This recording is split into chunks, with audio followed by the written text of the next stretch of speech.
星铁周年庆最新商业模式的数个不同内容，大伙的接受程度怎么样呢？要我说，星穹铁道多少还是比较听劝的吧。以前有人说找不到充值入口，现在的氪金内容想看不见都难，这也是多少听到了玩家的声音啊。哼，看来运营到最后，藤子的6元小礼包才是真正的返璞归真吧。这不就是久违的流水登顶了吗？也挺好。我来简单聊聊我对星铁周年庆几种商业行为的接受程度吧。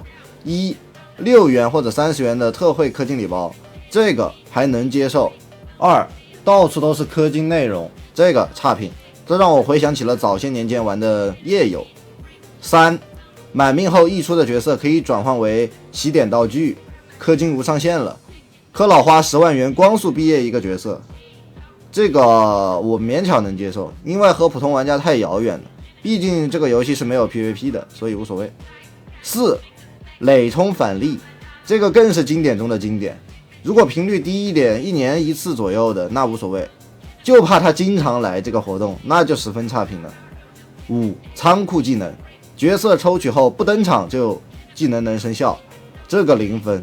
我不建议任何友商学这个东西，这个东西一旦平衡没把握好，那就提前结束游戏的生命。这种东西我以前只在滚服的夜游里面见过。那你说不满意怎么办呢？那官方已经这么做了，这游戏从开服都玩到现在了，多少还是有点感情的，那只能说该骂骂该玩玩呗。